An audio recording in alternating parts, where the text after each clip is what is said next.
Salut, bienvenue dans le 4e épisode de cette série. Après TF1, France Télé et Canal, on va s'intéresser au dernier groupe de télévision de ce qu'on appelle les historiques, M6. Durant des années, M6 a été considérée comme la petite chaîne montante de la télévision. Elle a souffert de cette place d'outsider jusqu'à devenir un énorme groupe et maintenant peser de ouf dans le game de la télé. Mais à qui M6 appartient aujourd'hui, quelle est son ampleur et surtout comment a-t-elle vu le jour? Entre guerre politique de gauche à droite et guerre diplomatique avec le Luxembourg, l'histoire d'M6 est surtout une histoire de manigance et de favoritisme. On l'a vu avec Canal+, au début des années 80, le gouvernement de gauche de Mitterrand ouvre la porte à la première chaîne de télévision privée. Déjà est retenu celui d'une 4e chaîne. Un choix qui est pourtant contre les valeurs de la gauche. Pour eux, la télévision doit être publique, pas aux mains de groupes d'intérêt privés. Mais plusieurs choses ont rendu ça possible. Le fait que ce soit une chaîne à péage et donc financée par les abonnements et non par la publicité. C'est déjà un peu plus en accord avec les valeurs politiques du gouvernement de l'époque. Mais aussi le fait que Mitterrand avait déjà prévu de faire une 4e chaîne et pris par les délais, ils ont choisi le projet Canal. Et enfin parce que le projet Canal+ était porté par l'ami et ancien directeur de cabinet de Mitterrand, André Rousselet. Mais le pire que pouvait imaginer la gauche de l'époque, c'était de voir d'autres chaînes privée, et cette fois-ci commerciale, donc financée par la publicité. Ce serait une débauche de capitalisme. Jamais la gauche ne pourrait faire ça. Et pourtant, coup de théâtre en 1984. Oui, il va y avoir en plus des chaînes du service public, il y aura d'autres chaînes, des chaînes verticales, c'est-à-dire des grandes chaînes nationales. La raison qui va pousser la gauche à faire ce choix, c'est la droite de l'opposition. Les élections législatives de 86 arrivent et la droite a dans son programme l'ambition de privatiser la télé. Pour réagir et gagner des électeurs à droite, Mitterrand doit leur couper l'herbe sous le pied. Il va donc, contre les valeurs de la gauche, annoncer la création de 2 nouvelles chaînes de télévision, privées et financées par la publicité.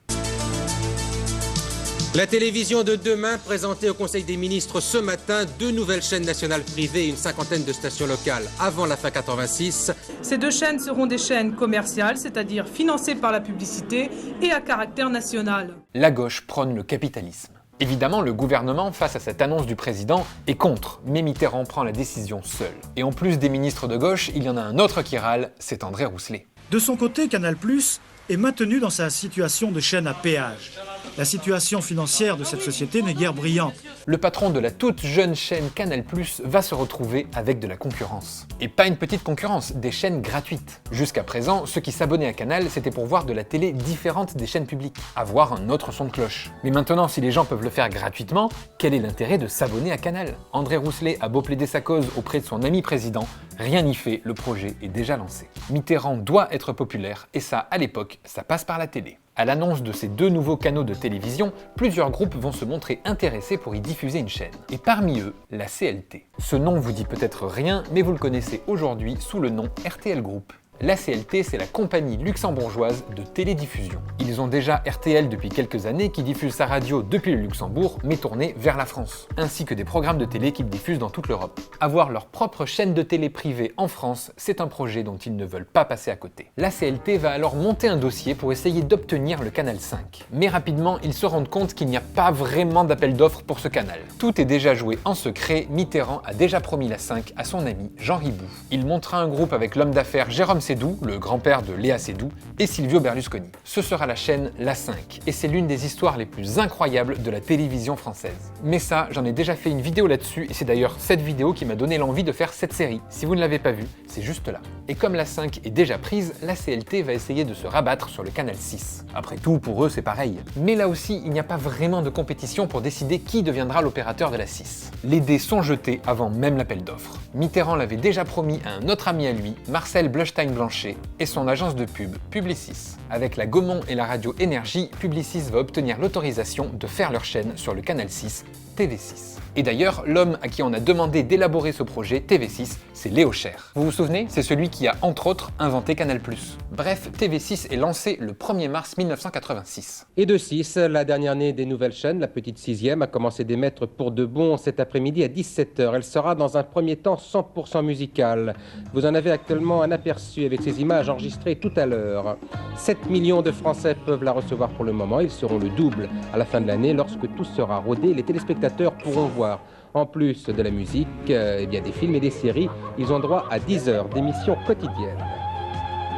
TV6 est une chaîne musicale à destination des jeunes et on y retrouve essentiellement des clips, d'où l'intérêt d'y avoir associé Énergie dans le projet. D'ailleurs, c'est au final la toute première chaîne de télé du groupe Énergie, bien avant Énergie 12, mais ça, on y reviendra aussi dans l'épisode dédié à Énergie 12. Bref, donc la 5 et la 6 ont été attribuées et la CLT n'a rien eu. Ils sont deg. Surtout qu'il n'y a même pas eu de compétition et que tout était déjà orchestré. Et puis, ils le savaient, la CLT ayant été très proche des gouvernements de droite en France, surtout avec RTL, ils étaient pas super potes avec le gouvernement actuel de gauche. Leur projet de chaîne privée en France n'avait de toute façon jamais eu aucune chance de réussir. Les 2 nouvelles chaînes privées commerciales sont donc lancées. La télévision française à l'époque, c'est donc 3 chaînes publiques, TF1, pas encore privatisée, Antenne 2 et FR3, une chaîne privée payante et cryptée, et 2 chaînes privées gratuites, commerciales et financées par la publicité. Un panel qui tient la route en termes d'équilibre du paysage audiovisuel français, le fameux PAF. Et puis, les Français sont ravis. En seulement 2 ans, l'offre télévisuelle a doublé. La télé est maintenant le média phare de tous les Français. Mais voilà, ce panel de chaînes n'a pas duré longtemps.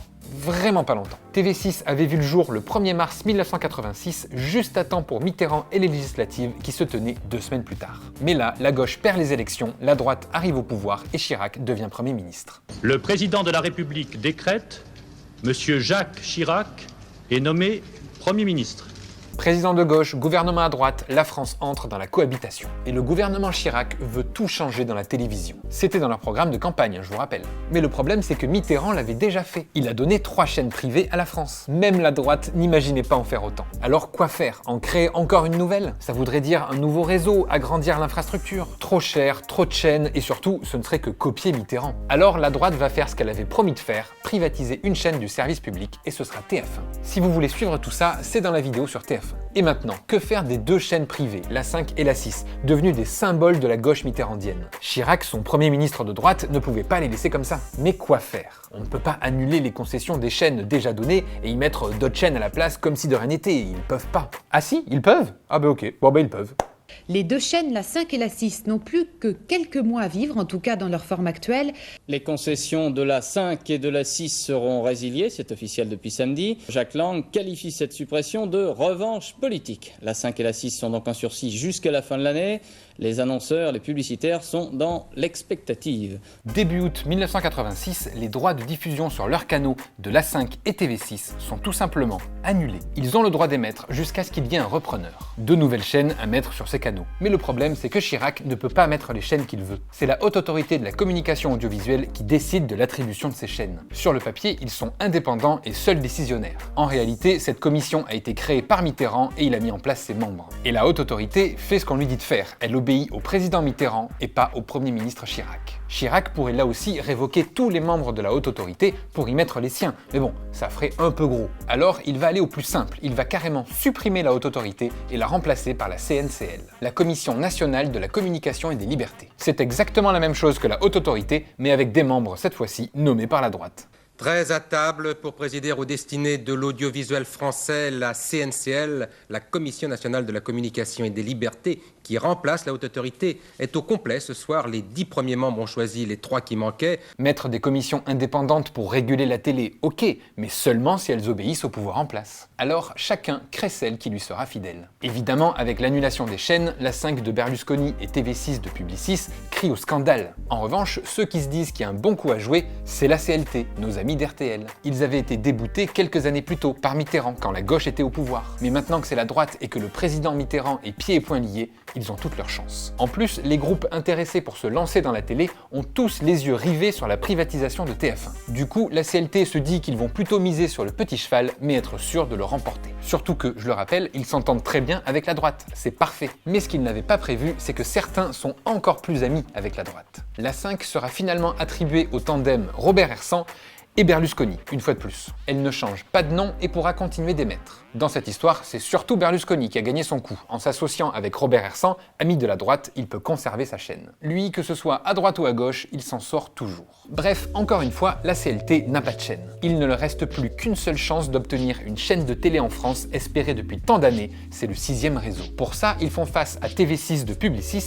qui se présente à sa propre succession. D'ailleurs, eux, ils sont confiants. La 5 a eu le droit de continuer, pourquoi pas eux? Après Après tout, ils se disent juste que la droite de Chirac veut faire du zèle, mais que rien ne va changer. Pour son projet de chaîne, de son côté, la CLT s'associe à la Lyonnaise des Eaux. Et ils font porter le projet par l'ancien PDG d'Antenne 2, Jean Drucker, frère de Michel Drucker. Et pour ne pas effrayer les Français qui auraient peur de voir leur patrimoine audiovisuel contrôlé par un groupe étranger, le Luxembourg en l'occurrence, le projet ne s'appellera pas RTL TV, mais Métropole TV. En février 87, TV6 et Métropole TV passent devant la CNCL pour les auditions. Mais je coupe tout de suite le suspense parce que là encore, il n'y avait pas vraiment de compétition. Quelques jours plus tôt, Jacques Rigaud, PDG de la CLT en France, s'était exprimé sur sa propre radio RTL. Et il a fait comprendre que s'ils n'ont pas la 6, le groupe entier se retire de France. Et là, le gouvernement français a peur de l'incident diplomatique avec le Luxembourg s'ils n'ont pas la 6e chaîne. Déjà qu'ils sont en guerre contre eux avec cette histoire de satellite de télévision. Je vous ai pas raconté cette histoire ?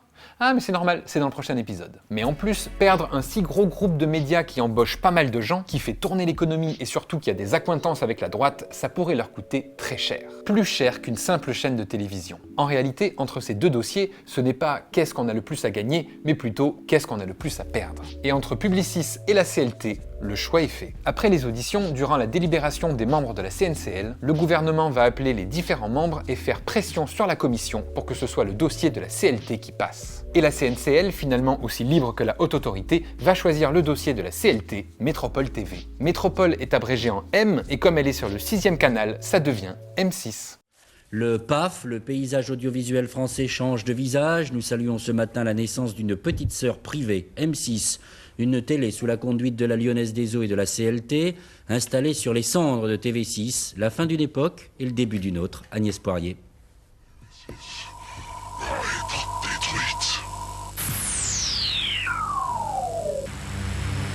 TV6 vient de mourir, il est minuit. Une soirée d'adieu en direct et en musique. La dernière séance de la chaîne musicale française. On se retrouvera. TV6 est morte, voici M6. M pour Métropole, mise en place par la CLT et la Lyonnaise des Eaux. Ultime préparatif, heure H. 11h15 ce matin, on s'active jusqu'à la dernière minute. Top, magnéto. Attention, bientôt l'antenne. Bonjour, merci d'être avec nous ce matin. Comme vous voyez, nous ne vous cachons rien des derniers préparatifs avant le démarrage dans quelques instants. Vous savez que vous êtes déjà 10 millions à nous avoir rejoints dès ce matin pour le baptême de la chaîne, mais que notre ambition, c'est que très rapidement, vous soyez 3 fois plus nombreux. Au programme de M6, des séries brésiliennes et américaines, Cagney et Lacet, Clair de Lune, du cinéma, un film tous les soirs, des jeux, de l'information et bien sûr, avant toute chose, de la musique. Jean Drucker s'est engagé sur la quantité. Il y aura au moins 30% de musique sur M6. Eh bien, nous nous engageons sur la qualité, Antenne 2. Et depuis, M6, la petite chaîne qui monte, comme on l'appelait, a grandi. Aujourd'hui, c'est un groupe avec 4 chaînes gratuites sur la TNT. M6 évidemment, mais aussi W9, Sister et Gulli, rachetés en 2019. Mais c'est aussi 8 chaînes payantes qui appartiennent à 100% au groupe. On rajoute à ça la plateforme de replay 6play et le Netflix français Salto, fait avec TF1 et France Télé. Mais le groupe M6, c'est aussi des radios, puisqu'ils ont décidé de mettre les radios du groupe RTL diffusées en France dans le groupe M6, histoire de n'avoir qu'une seule entité en France. Du coup, dans le groupe M6, on retrouve la radio RTL, RTL2 et Fun Radio. Enfin, le groupe M6, c'est une régie publicitaire, 2 sociétés de production de programmes télé, des sociétés de production de films, dont SND, un gros acteur du cinéma français aujourd'hui. Mais le groupe M6, c'est aussi un network de youtubeurs, avec le Golden Network, et du coup, le Golden Moustache. Les Suricates, Freddy Gladieux, Luciole, Sylvain, Aurélien Prévost et même McFly et Carlito sont passés par le Golden d'M6. M6, c'est aussi une maison d'édition, une maison de disques, une société d'événementiel, ils ont même possédé le club de foot des Girondins de Bordeaux. Bref, comme tous les autres groupes de télé, M6 est devenu tentaculaire. Mais ça l'est encore plus quand on regarde les propriétaires du groupe M6. RTL Group. Oui, il faut différencier RTL, la radio, et RTL Group, l'entreprise, qui du coup est propriétaire du groupe M6, qui elle-même possède la radio RTL. Je sais pas si vous suivez. Bref, donc RTL Group est un groupe luxembourgeois, et il possède des filiales un peu partout. On a RTL Allemagne, avec 12 chaînes de télé diffusées en Allemagne, en Autriche et en Suisse, mais il y a aussi RTL Belgique, avec 3 chaînes de télévision, RTL Nederland, avec 8 chaînes, mais c'est aussi une énorme boîte de prod télé, l'une des plus grosso modo Fremantle. Cette société de production est présente dans 31 pays différents. Ils produisent des émissions de télé à tout va pour toutes les chaînes. Même en France, on pourrait penser que les programmes de Fremantle seraient destinés aux chaînes du groupe M6, mais pas du tout. Ils en font pour tout le monde. Le Big Deal sur TF1, c'était eux. Question pour un champion sur France 3, c'est eux aussi. Une famille en or, Le Juste Prix, Mot de passe, bref, la liste est très longue. Mais surtout, ils ne produisent pas que les versions françaises. Ce genre d'émission est décliné dans tous les pays. C'est le fameux Pop Idol, décliné en Nouvelle Star en France, American Idol aux USA, Australian Idol, Canadian Idol, Indian Idol, Arab Idol, Singapour Idol, bref, on va pas tous se les faire parce qu'en tout ça a été décliné dans plus de 40 pays, tous produits par Fremantle. Et évidemment, ils l'ont fait aussi avec Je vous laisse insérer le nom de n'importe quel pays à un incroyable talent. Là aussi, ça a été décliné partout. Bref, Fremantle est un géant de la production d'émissions de télé dans le monde. Et ça appartient donc à RTL Group, qui lui-même, l'énorme RTL Group, appartient à Bertelsmann depuis 2001. Une holding allemande qui est présente dans le domaine de l'édition de livres et de magazines, dans le secteur de la musique avec BMG, qui gère les droits de Céline Dion, Britney Spears ou Jennifer Lopez par exemple, et évidemment le groupe Bertelsmann est présent dans le domaine de l'investissement. Bref, tout ça est devenu un énorme mastodonte européen qui évolue à l'échelle mondiale. Sauf qu'entre le moment où j'ai écrit et tourné cette vidéo et le moment où elle sort, Bertelsmann a annoncé vendre le groupe RTL au groupe TF1, fusionnant ainsi les deux groupes. M6 deviendrait donc sœur de TF1. Même si tout ça n'est pas totalement acté, je vous invite à regarder la vidéo que j'ai faite sur le sujet et qui explique ce que tout ça risque de changer dans le PAF. M6, ce n'est pas juste M6, c'est beaucoup plus que ça. Et ce qui est sûr, c'est que la petite chaîne qui monte a réussi à trouver sa place dans la télévision française. Elle est devenue aujourd'hui l'un des plus gros acteurs du marché. M6 est incontournable. Adossé au groupe RTL, ce n'est plus que la France qui veulent aller chercher, mais toute l'Europe et bien au-delà. Voilà, c'est la fin de cette vidéo, j'espère qu'elle vous aura plu. Si c'est le cas, n'hésitez pas à la liker, à la partager, abonnez-vous à cette chaîne, c'est important, surtout si vous voulez voir la suite de cette série. Et moi je vous dis à dimanche prochain 10h pour une nouvelle vidéo. Salut!